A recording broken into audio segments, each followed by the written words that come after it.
काल परवा सुप्रियाताईंबद्दल बोलत असताना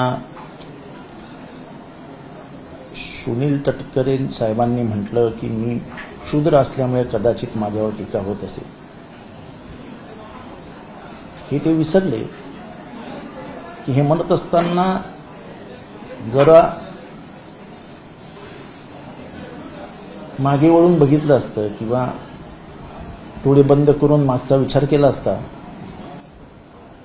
तर तुमच्या घरात मिळालेली पदं याचा विचार केल्यानंतर महाराष्ट्रातल्या चांगल्या चांगल्या घराण्यांनाही पदं मिळाली नाहीत इतकी पदं तुमच्या घरात होती.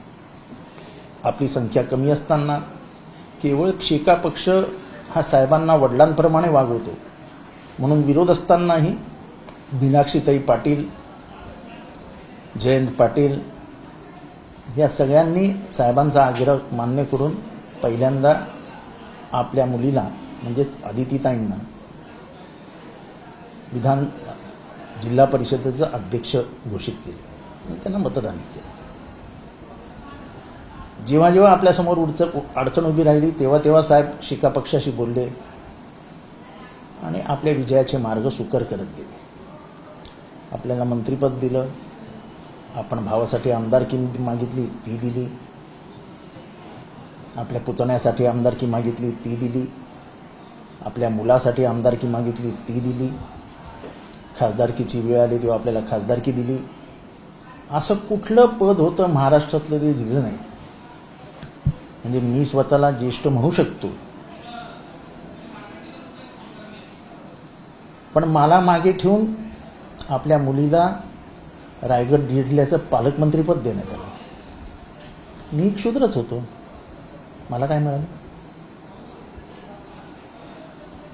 एवढं जर तुम्हाला शूद्राबद्दल प्रेम होतं तर एक शूद्र बम पुरंदर यांच्या विरुद्ध लढत होता. कारण का बम पुरंदरेंनी कुणब्यांविषयी अतिशय घाणेरडं लिहून ठेवलं होतं की अशी वेळ होती की 4 आण्याला 5 कुणबिनी मिळत असत. या विरुद्ध मी आवाज उचलला की बम पुरंदरे असे कसं लिहू शकतात. तेव्हा कधी आपल्याला वाटलं नाही बम पुरंदरेंच्या विरोधात बोलावं. किंबहुना तुम्हाला आठवतही नसेल की तुम्ही मला दम दिला होता, दम, की पक्षामध्ये अजिबात चालणार नाही आणि बम पुरंदरेंची माफी मागा आणि हे तुम्ही मागे घ्या. आणि तेव्हाच मी आपल्याला सांगितलं साहेब माझा या विषयावर अभ्यास आहे, मी काय मागे घेणार नाही. आणि नशिबाने माझे साहेब म्हणजे पवार साहेब हे व्यक्ती स्वातंत्र्य आणि विचार स्वातंत्र्याच्या बाजूने असल्यामुळे मी त्यांना फोन केला की साहेब माझी काही चुकी झाली का, मी मागे घेऊ का? तर ते म्हणाले तुझे ते विचार आहेत, तू अभ्यास करतो त्याच्यावर, याचा आणि पक्षाचा काय संबंध येतो. तेव्हा साहेब आपल्याला आठवलं नाही की बम पुरंदरेंना बोलावं. बरोबर सुप्रियाताईंना बोलताना आपल्याला आठवलं. सुप्रियाताई जेव्हा आपल्याला मंत्र्यांच्या घरोघरी घेऊन फिरायच्या, आपलं काम असेल तर प्रत्येक मंत्र्याच्या दारात जायच्या, सगळ्या मंत्र्यांकडे आपला दबाव वापरून आपलं काम करून द्यायचा, जे आपल्या प्रत्येक ट्विटमध्ये दिसतं. हे सगळं आठवलं नाही तुम्हाला? सुप्रियाताईंनी आजपर्यंत आपलं नावच घेतलेलं नाही. मग हा जावई शोध कुठनं लावलात तुम्ही की मी क्षुद्र असल्यामुळे? तुम्ही क्षुद्र होतात, मीही क्षुद्र आहे आणि मी तर हे कायम बोलत आलोय. तुम्ही आज पहिल्यांदा बोललात, मी तर हे कायम बोललो आहे आणि मला अभिमान आहे क्षुद्र असल्याचा. पण क्षुद्राची व्याख्याही समजून घ्यावी लागेल. क्षुद्रांबरोबर लढताना शूद्रांना कोणाकोणाशी लढावं लागतं, कसे कसे लढावे लागते हे जरा आपल्याला आठवण ठेवून बोलावं लागेल. जातीय जनगणनेसाठी शूद्रांसाठी आपल्याला उभं राहावं लागेल. आपल्याला साहेबांनी ह्याच विश्वासाने 2दा प्रदेशाध्यक्ष केलं होतं, सगळे अधिकार दिले होते.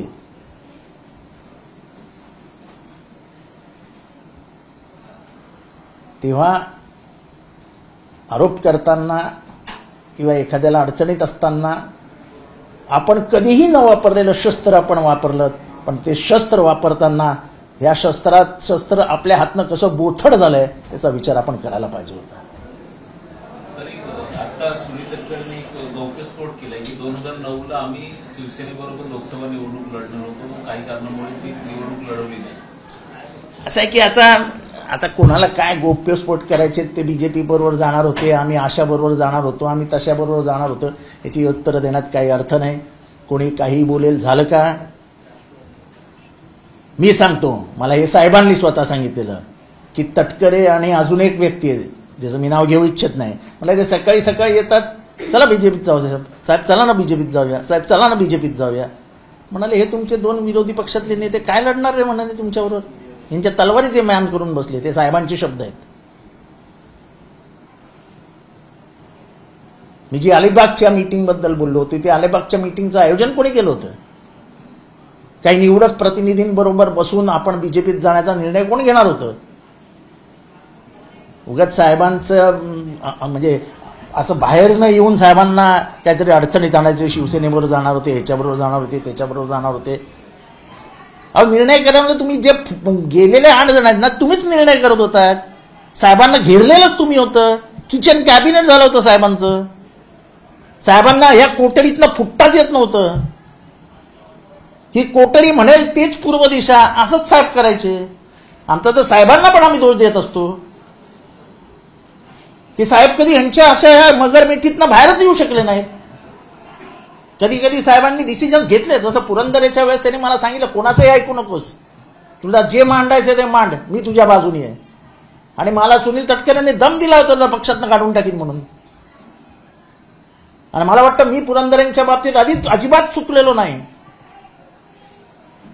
ते उच्चवर्णीय ब्राह्मण्यवादी पुस्तक होतं त्यांचं, जे काही इतिहास लिहिलेला होता तो वर्ण व्यवस्थेच्या बाजूनी होता, तो शूद्रांच्या विरोधात होता, मराठ्यांच्या विरोधात होता. आणि म्हणून मी त्याच्यामध्ये पडलो आणि तो चुकीचा इतिहास लोकांपर्यंत जाऊ नये याच्यासाठी प्रयत्न केले. म्हणजे एका अर्थाने जेम्स लेननी जे लिहिलेलं होतं त्याला तुम्ही समर्थन देत होते. ज्या अर्थी तुम्ही पुरंदरेची बाजू घेता त्या अर्थी तुम्ही जेम्स लेनच्या पुस्तकाला समर्थन करता. एक दुसरा सुद्धा मुद्दा पुढे आलेला आहे की सत्ताधाऱ्यांमध्येच कुठेतरी ओबीसी आरक्षण आणि मराठा आरक्षणावरून आता सत्ताधाऱ्यांनी मुद्दामून वादविवाद करायची, नुरा कुस्ती खेळायची, हे आता जुनं झाले हो. हे जुनं झालं. हे स्पष्ट आहे की हे सरकार आरक्षण देऊ शकत नाही कायद्यानुसार, कॉन्स्टिट्युशनल प्रोव्हिजन्सनुसार. मग एकाने एका बाजूनी बोलायचं, दुसऱ्याने दुसऱ्या बाजूनी बोलायचं, मग त्यांना येडे बनवायचे, मग त्यांना सांगायचं आम्ही तुम्हाला GR देतो. तुमचा GR कामाचं काय? जोपर्यंत लोकसभेमध्ये हे बिल पारित होत नाही, आणि हे काय एका राज्याला लागू होत नाही ना, हे पूर्ण राष्ट्राला लागू होईल. जाट गुजर ही 2 आंदोलनं मोठी झाली ना मागच्या 10 वर्षामध्ये. ते बिचारे गरीब मराठ्यांना तुम्ही घेता, कुरवाळता, 40 दिवसात देऊ, 30 दिवसात देऊ, इथे गुळ लावता. भुजबळ साहेब म्हणतायत या पद्धतीनं की ओबीसीवरती अन्याय होईल, मराठा समाजाला अशा पद्धतीनं प्रमाणपत्र दिलं. असं आहे की असं प्रमाणपत्र देता येतं की नाही सरकारने ठरवावं ना. सरकारला ही सगळी मस्ती वाटते. ही सरकारला ही सगळी मस्ती वाटते. तुम्ही जे काय करताय ना कुरघोडीचं राजकारण एकमेकांवरती, त्याच्यातनं महाराष्ट्र पेटवाल. जे कायद्याच्या मार्गाने जायचे ते कायद्याच्याच मार्गाने जा. अजूनही सांगतो 288 आमदारांना घेऊन मोदींकडे जा. मोदी साहेबांना सांगा ही आमचा प्रश्न आहे. हे गरीब मराठे आहेत, हे अल्पभूधारक मराठे आहेत, हे आता रोजंदारीवर काम करणारे मजूर आहेत, यांना आरक्षण द्यायला हवं, पटवून द्या आणि आरक्षण घेऊन या हक्काने. जर इकॉनॉमिक वीकर सेक्शनसाठी 5 मिनिटात ठराव पारित होऊ शकतो, तर मग जाटसाठी, मग गुजरसाठी, मराठ्यांसाठी का नाही पास होऊ शकत? आणि जातीय जनगणनेने बिहारमध्ये दाखवूनच दिलंय की जनगणनेचा परिणाम काय, जनगणनेमध्ये होतं काय. 85% मागासवर्गीय असलेल्या बिहारमध्ये 50% आरक्षण आहे. आणि तुम्ही आता ओबीसीचं आणि ओपनचं जर मार्कांचं काढलं तर एखादा टक्का फरक असतो, एखादा टक्का, काही मार्कांचा फरक असतो. पण लँड होल्डिंग काढली तर ओबीसीची लँड होल्डिंग किती आहे? ओबीसी मध्ये बिलो पॉवर्टी लाईन किती आहेत? ओबीसी मध्ये शिक्षणाचं प्रमाण काय आहे? आणि म्हणूनच बाबासाहेबांनी सांगितलं होतं, जेव्हा 340व्या कलमासाठी ते आग्रही होते, की खऱ्या अर्थानं जर कोणाला गरज असेल आरक्षणाची तर त्या वंचित समाजाला, भटक्या आणि विमुक्त समाजाला, जो ओबीसी म्हणून गणला जातो आता, कारण का त्यांनी जगच बघितलेलं नाही, त्यांच्या दृष्टीने सूर्योदय झालेलाच नाही आहे, कारण का ते गावातच आलेले नव्हते, ते कुठेतरी दऱ्याखोऱ्यात राहायचे. हा इतिहास समजून घ्यावा लागेल. हा इतिहास पहिल्यांदा आपल्यासमोर महात्मा फुलेंनी आणला, जेव्हा त्यांनी पहिल्यांदा आरक्षण मागितलं. आणि बाबासाहेबांचं एक स्पष्ट म्हणणं होतं की आरक्षण म्हणजे तुमच्या आर्थिक उन्नतीचं साधन नव्हे. ज्यांनी कधी समता बघितली नाही, ज्यांनी कधी समानता बघितली नाही, ज्यांनी कधी शोषण अनुभवलेलं नाही, ज्यांचं शोषण झालंय, जे दूर गावाबाहेर फेकले गेलेत. अहो तुम्ही आरक्षण म्हणताना गाव कुसाबाहेर गेलेल्या माणसाला जगताच येत नव्हतं, हे बाबासाहेबांचं म्हणणं होतं. गाव कुसाबाहेर कुठले कुठले समाज राहत होते आता मी सांगू इच्छित नाही आणि मला त्याच्यात जायचं नाही. त्यांना सगळ्यांना आणलं साहेबांनी माणसाच्या लाईनीमध्ये. ती माणसंच नव्हती, ती आपल्या त्यांना आपण जे वागवत होतो त्यांना गुराढोरापासून वागवत होतो. म्हणजे त्यांनी गावात यायचं नाही, त्यांची सावली पडली तर आंघोळ करायची, हे सगळं आपण करत होतो. आपण म्हणजे मी नाही, ह्या गावच्या परंपरा होत्या, त्यांना बाबासाहेबांनी आणलं. आणि ज्यांना वाटत असेल की आरक्षण हे फक्त भारतातच आहे, हे एक लक्षात ठेवा, जगाचं असं एकही राष्ट्र नाही की जिथे आरक्षण नाही. अमेरिकेसारख्या राष्ट्रामध्येही आरक्षण आहे, त्याला अफर्मेटिव्ह ऍक्शन म्हणतात. तेव्हा आपल्याला आरक्षणाचा मूळ अर्थच समजलेला नाही, जो बाबासाहेबांना अभिप्रेत होता. आमचं ते म्हणणंच आहे, मराठा समाजाला आरक्षण मिळालंच पाहिजे, कारण का काळाच्या ओघात तो मराठा हा आता पार असा उकड्या कुकड्या झालाय, आर्थिकदृष्ट्या कमकुवत झालाय, जमीन कमी झाली आहे, उत्पन्न कमी झालंय, शिक्षण कमी झालंय. त्याच्यामुळे हे सगळं सोडवण्यासाठी हे लार्जर पर्स्पेक्टिव्ह पाहिजे. हे फक्त जाती जातीत भांडणं लावणं, दोन समाजामध्ये भांडणं लावणं हे योग्य नाही. ह्याच्याने महाराष्ट्र खतम. मराठा समाजाला आरक्षण दिलं जाते, जाण्याचे प्रकार सगळ्यात समोर येत आहेत. दिवसेंदिवस ज्या नोंदी आहेत त्या वाढताना पाहायला मिळतात. मग अचानक एक सर्टिफिकेट काढण्यासाठी 1 वर्ष लागतं, तर एका दिवसामध्ये सर्टिफिकेट मिळत आहेत कशी? आणि ज्या पद्धतीने ही संख्या वाढते सर्टिफिकेटची, त्यानुसार कुठेतरी बॅकडोर एंट्री करून ओबीसी घुसवण्याचा जो प्रयत्न होतो त्याला आमचा विरोध आहे. आणि असं आहे की जर खरंच कुणबी सर्टिफिकेट आहेत तर त्यांना मिळालंच पाहिजे ना, त्यांना मिळालंच पाहिजे, त्यांचा तो हक्क आहे.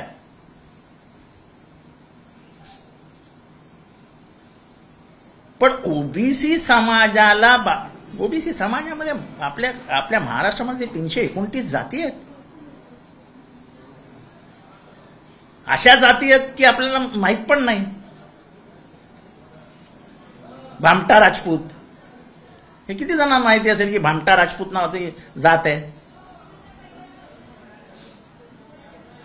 तेव्हा जर असं काही होणार असेल आणि सरकारी यंत्रणा वापरून हे करणार असतील तर चुकीचं.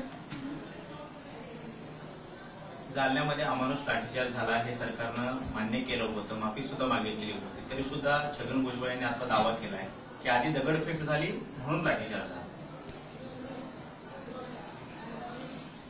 आता त्या सरकारने ठरवावं. म्हणजे गृहमंत्री जर एक म्हणत असतील आणि त्यांच्या बाजूचे मंत्री जर दुसरं म्हणत असतील तर हे कॉन्ट्रॅक्टरी व्ह्यूज कॅबिनेटमधनं येत आहेत. कॅबिनेटमध्ये एकवाक्यता नाही, हेच त्याच्यावरनं सिद्ध होतं.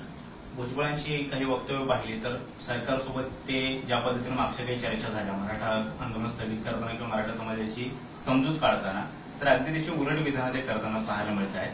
न्यायाधीशांना जे पाठवण्याचा निर्णय जरांगे पाटलांशी संवाद साधताना पाठवण्याचा निर्णय घेण्यात आलेला होता, तर ती आयडिया फडणवीसांचीच होती. जर न्यायाधीशच चर्चेसाठी जात असतील तर न्याय कोण देणार असा प्रश्न सुद्धा त्यांनी उपस्थित केला. मला आश्चर्य या गोष्टीचं वाटतं की एक आंदोलनाला शांत करण्यासाठी 2 न्यायाधीश जातात. न्यायाधीश हा निष्पक्ष असा असावा, तो कोणाचाही बोलवता धनी नसावा, तो कोणाचाही निरोप्या नसावा, असं एक जागतिक मत आहे. ही इज अ इंडिपेंडंट, म्हणजे असं एक हे आहे की कोर्टरूममध्ये जाता जाता त्यांनी सकाळचा एकही पेपर वाचलेला नसावा जो त्याच्या मनावर, त्याच्या विचारांवर परिणाम करेल. त्यांनी टीव्ही बघू नये, त्याला जगातल्या कुठल्याही बातम्या कळता कामा नये, तरच तो इंडिपेंडेंटली विचार करू शकेल. असा एक जगातला नियम आहे. अर्थात तो पाळतात की नाही पाळत मला माहीत नाही, पण 2 न्यायाधीश, निवृत्त न्यायाधीश होते वाटतं ते, त्यांनी जाणं हे मला वाटतं त्यांच्या धर्माला शोभणारं नाही. आणखी एक महत्वाचा मुद्दा त्यांनी उपस्थित केला. बहिणीच्या दौऱ्यावरती जेव्हा ते होते, काही ठिकाणची पाहणी केली, ज्या आमदारांची घरं जाळलेली होती, त्यावर त्यांनी भाष्य केले की ही सगळी घटना पाहता ओबीसी आणि तेलींना टार्गेट करण्याचा हा प्रयत्न आहे, जाणून बुजून हल्ला घडवण्यात आला. मात्र मराठा असलेल्या प्रकाश साळुंखेंचं सुद्धा घर जाळलेलं होतं. भुजबळ म्हणतात की फक्त ओबीसी आणि तेलींना टार्गेट करण्यात आलं. बीडचे जे काही झालेलं आहे ह्याच्या मागे फार वेगळी कारणं आहेत. ती वेगळी कारणं लवकरच समोर येतील. ह्याच्यात व्यक्तिद्वेष आहे, जातीद्वेष नाही आहे, ह्याच्यात व्यक्तिद्वेष आहेत. आणि ज्यांची घरं जाळली आहेत ते स्वतः येऊन सांगतील काय झालंय ते.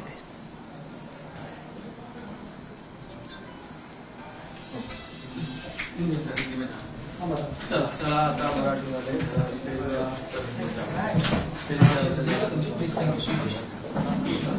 हिंदी वाले बोल रहे हैं. अरे हिंदी वाला काय बोला, हिंदी मध्ये काय बोलायचं. शूद्रपूर्वी कोण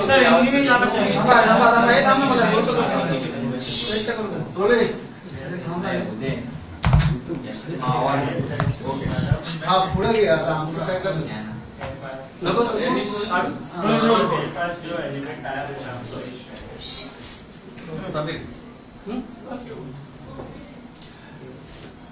सत्ता में बैठे हुए अगर मंत्री कहते हैं कि कुणबी आरक्षण मराठा कुणबी सर्टिफिकेट दिया जाए तो ये बैकडोर एंट्री है, और जो हमारा आरक्षण है उसमें कहीं ना कहीं हथियाने की कोशिश है. वो सीधे तौर पे एक और सरकार से भी 2 हाथ करने की कोशिश करते हैं, दूसरे और मराठाओं से भी 2 हाथ करने की पूरी ये नहीं, ऐसा है कि ये सरकार ही कॉन्ट्रडिक्टरी है. एक दूसरे को नीचा दिखाने के लिए ये सरकार में न जाने क्या क्या हो रहा है, और यही वजह है इनकी बातें करने में. कोई मतलब नहीं है. जो ओरिजिनल कुणबी है उनको सर्टिफिकेट मिलना चाहिए, और जो नहीं है उनको आप कैसे दे सकते हैं. आप लोगों ने लगाया है कि 1965 के पहले जो कुणबी, अगर आपको जात का सर्टिफिकेट देना है तो 1965 के पहले के पुरावे लेके आओ. ऐसे आपने सभी जातियों को कहा है, तो आप कैसे दे पाएंगे. ये इमीडिएटली चैलेंज हो जाएगा. तो आप वो कर रहे हो जो फंसाने वाली बात है और जो टिक ही नहीं पाएगी कोर्ट में. अगर मेरे बच्ची को सर्टिफिकेट नया लगता है और मेरे पास अगर सर्टिफिकेट नहीं है और मेरी बच्ची कहती है तो उसको कहा जाता है कि 1965 के पहले के पुरावे लेके आओ कि तुम इस जात से थी, तुम इस जात के हो, तब जाके कहीं सर्टिफिकेट मिलता है. सर्टिफिकेट निकालना आसान काम नहीं है, बहुत भागम-दौड़ी करनी पड़ती है. जरा पिछड़े वर्ग को पूछिए कितने भागम-दौड़ी करती है. जो समाज, जैसे मैं कहूं मातंग समाज है, वो मातंग समाज के सर्टिफिकेट बापदादाओं का सर्टिफिकेट रहता है, लेकिन जब वो मांगने जाता है तब उसको बोलते कि 4 पीढ़ियों का सर्टिफिकेट लेके आओ. तो जब प्रशासकीय व्यवस्था अगर इतनी क्लिष्ट है तो क्या ये लोगों को कहीं ना कहीं गुमराह करने की, लोगों को मैंने कहा था कि तुम्हारे जो तुम सर्टिफिकेट इश्यू करते हो, अगर मातंग का सर्टिफिकेट इश्यू करते हो तो वहां पे मातंग अधिकारी बिठाओ. मैं किसी जाति का नाम नहीं लेना चाहता हूं, पर जिस जाति को जात समझती ही नहीं है उसको बिठा करके क्या होता है, वो तो आग कातरी लगाते रहता है. ये कैसे कट जाएंगे, वही अच्छा है, उसके दिमाग में चलते रहता है। नहीं, अभी दूसरा ये भी देख रहे हैं कि ओबीसी ने अभी हर जगह पर सभाएं करने का प्लान कर रखा हुआ है। वो जालना के अंबड़ से करेंगे, उसके बाद पश्चिम महाराष्ट्र। वो ऐसा है कि तुम जो कर रहे हो वो दोनों समाज में झगड़ा लगाने की कोशिश है कि ताकि आने वाले चुनाव तक ये झगड़ा ऐसा ही अंगार पकड़ता रहे। साफ तौर पे कहूं तो दोनों को फंसाने का काम ये सरकार ने किया है और ये ज्यादा दिन नहीं चल सकता है। एक और जब ओबीसी समाज के नेता अगर ये कहते हैं भुजबल साहब से मिलकर कि आप कैबिनेट में रह के संघर्ष कीजिए, हम बाहर संघर्ष करें, तो ये कौन सी? देखो ऐसा है, भुजबल साहब ये ओबीसी के नेता है, मैं नहीं मानता कि वो ओबीसी के नेता नहीं है, वो ओबीसी के नेता है। गोपीनाथ मुंडे बीजेपी में थे तो भी मैं मानता हूं कि वो ओबीसी के नेता है थे। इन लोगों ने लड़ाई लड़ी है।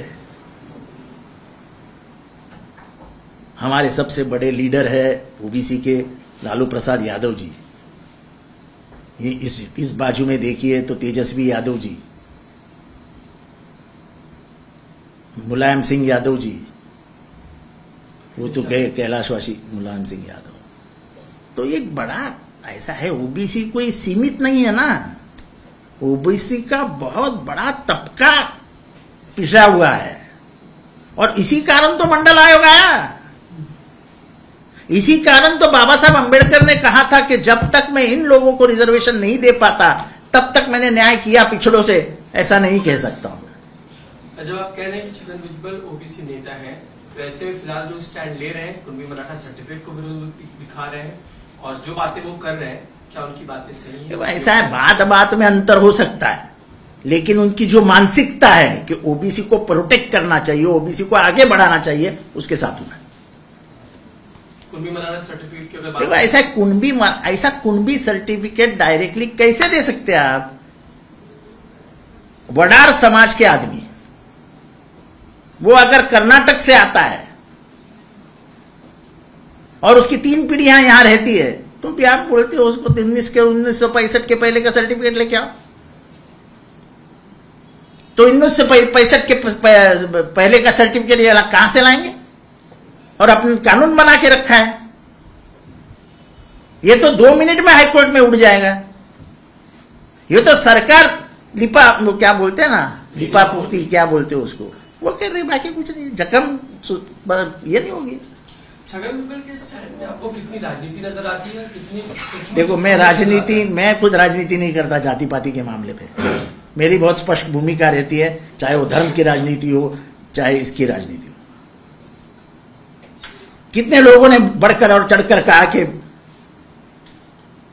पिछड़ों की जनगणना होनी चाहिए, कितने लोगों ने कहा? इस सरकार के कितने लोगों ने कहा कि जातीय गणना होनी चाहिए? कितने लोगों ने कहा? क्योंकि तुम्हारी मानसिकता नहीं है। कुछ दिनों पहले अजीत पवार ने एक कार्यक्रम में कहा था कि हमारी भी ये मांग है कि ओबीसी की वो लो ना, वो होनी चाहिए, हमारा स्टैंड है। वो लो ना भाई। पटोले साहब ने ये विधायक लाया था और एक मत से पारित हुआ है, तो महाराष्ट्र में शुरू करो, कौन रोका है आपको? और अजीत पवार जी को कौन ना बोल सकता है? किसी भी मंत्रिमंडल में हो, वो चाहे शरद पवार जी के साथ हो चाहे वो देवेंद्र फडणवीस जी के साथ हो, उनको ना बोलने की ताकत किसमें है? लेकिन हाँ भी कोई नहीं बोल रहा है, कभी बोले ही नहीं है खुल के। जाके कैबिनेट में आवाज उठाए उनके मंत्री, जातीय जनगणना करो, जिसको फडणवीस जी ने समर्थन दिया है। वो जो ठहराव रखा गया था उसको तो स्वयं मुख्यमंत्री हमारे उद्धव जी ठाकरे साहब, स्वयं उप मुख्यमंत्री, स्वयं एकनाथ शिंदे जी, इन्होंने सबने कहा था कि जातीय जनगणना होनी चाहिए। तो फिर देर किस बात की? अगर अजीत दादा को इतनी चाहत है, 2 मिनट में काम खत्म।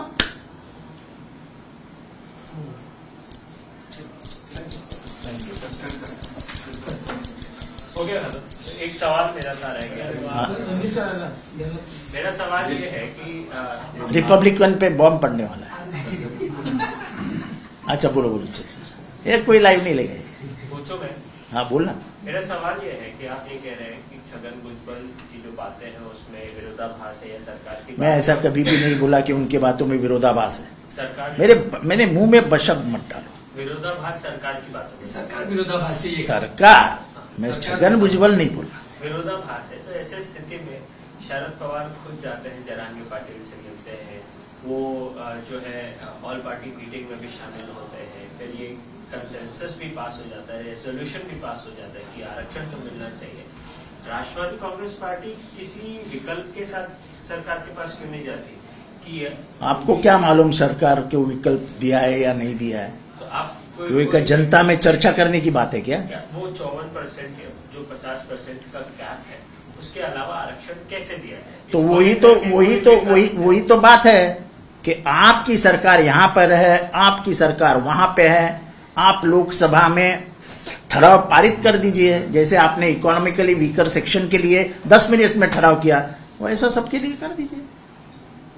लेकिन उसमें तो 50% का जो कैप है वो उसको नुकसान हो सकता है ऐसे स्थिति में। तो ऐसे स्थिति में होता है तो सरकार ने उसकी जिम्मेदारी लेनी चाहिए कि हम देके रहेंगे। अगर पिछड़ों का पॉपुलेशन ही 85% है तो फिर देने में क्या हर्ज है?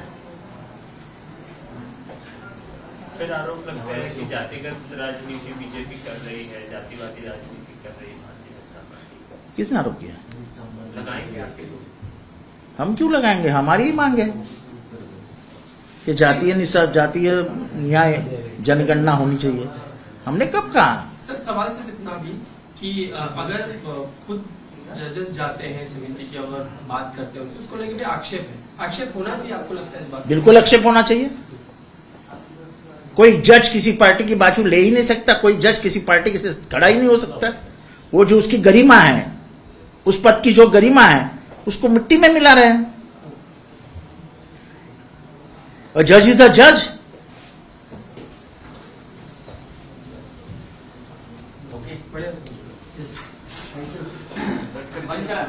सगळे माझे नाही होते.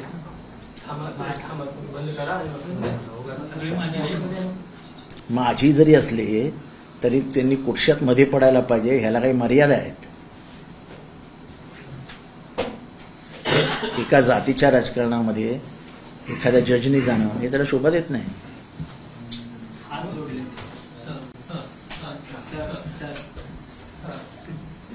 जरंगेंना सर त्यांना वाटत होतं एसपी कडून चूक झाली, ती झालेली आहे माझ्याकडून म्हणून बाबा तू सर्वी ले ले त्याला पाव नाही, असं आहे की ज्यांना न्यायालय लॉर्ड म्हटलंय त्यांनी समोरच्याला सर म्हटलं, त्याच्यातच सगळं आलं.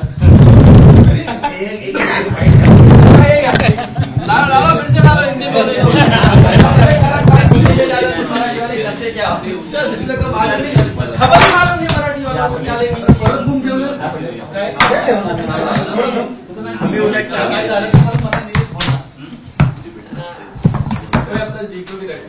काय परत अर्जंट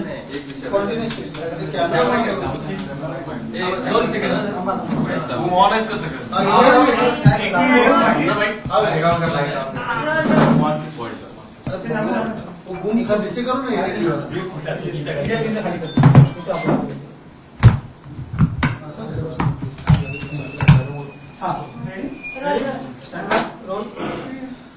आरक्षण प्रश्नी सध्या या पद्धतीने मार्ग काढण्यासाठी शिष्टमंडळ गेलं होतं माजी न्यायमूर्तींचं, आणि त्या शिष्टमंडळावरून भुजबळांना देखील प्रश्न उपस्थित केला जे सर करतायत अशा लोकांवर आम्ही कसा विश्वास ठेवायचा? एक ओबीसी प्रतिनिधी त्यात नाहीये आणि हे सर्व मंडळी जर या सगळ्या मला माझा पहिल्यापासून आक्षेप आहे, न्यायमूर्ती हा पक्षाभिनिवेश बाजूला ठेवून सरळ मार्गाने बघणारा असावा. आणि पहिली गोष्ट, ज्याला कोर्टामध्ये मिलॉर्ड म्हणतात, हिज लॉर्डशिप म्हणतात, म्हणजे इतक्या सन्मानाने त्यांना बोललं जातं, त्यांनी समोरच्याला जाऊन सर म्हणणं हे माझ्या दृष्टीने तरी योग्य नाही. न्यायाधीश असतो, तो निवृत्त झालेला असला तरी त्याला काही अधिकार असतात, तो आर्बिट्रेशनमध्ये असतो, तो वेगवेगळ्या चौकशी समत्तांमध्ये असतो, आणि त्यांनी एका जातीय ह्याच्या म्हणजे आरक्षणाच्या भूमिकेमध्ये जाताना आंदोलनकर्ता कितीही मोठा असो पण ज्या खुर्चीवर तुम्ही बसला होतात त्या खुर्चीची लाज घालवता कामा नये. सही है, वो देखें कि अगर कोई आंदोलन करता हो उसके सामने जज जाए, समिति खासकर अध्यक्ष जज है, वो कहे कि सर सर सर तो ऐसा ऐसी चीज है पहले तो उन्होंने इनकार कर देना चाहिए था कि हम ऐसे लफड़े में नहीं गिरेंगे. दूसरी चीज हम क्या थे उनको याद आना चाहिए था. कोई भी न्यायाधीश इस स्तर पे जाके गिरना ये भारतीय न्याय व्यवस्था का अपमान है. जिसको भरी कोर्ट में मिलॉर्ड कहा जाता है, मिलॉर्ड हिज लॉर्डशिप कहा जाता है, उसको सबसे बड़ा सम्मान दिया जाता है. शब्दों में देखो तो हिज लॉर्डशिप ये सबसे बड़ा सम्मान है और वो सामने वाले को वो सम्मान भूल के सर कहता है तो आप पूरे मिट्टी में ही मिला रहे हो इंडियन जुडिशियल सिस्टम. कहां हिज लॉर्डशिप? और वो लॉर्डशिप किसी को नीचे उतर के सर बोलता है. अरे हिज लॉर्डशिप को ऐसा अलिखित नियम है कि उसने वृत्तपत्र नहीं पढ़ना चाहिए, उसने टीवी नहीं देखना चाहिए ताकि उसके मन पे कोई असर न हो, इसलिए उसने सभी चीजों से दूर रहना चाहिए. ऐसा एक अलिखित नियम है. तो मालूम नहीं अब ये जजेस पालते कि नहीं पालते इसका मुझे अंदाजा नहीं है, लेकिन ये पूर्व परंपरा है जो हजारों साल पुरानी है. जज कोई आज नहीं बनाया है. जब से दुनिया अस्तित्व में आई है तब से जुडिशियल सिस्टम भी अस्तित्व में आया है. Partial justice is no justice. ABP Majha, उघडा डोळे बघा नीट.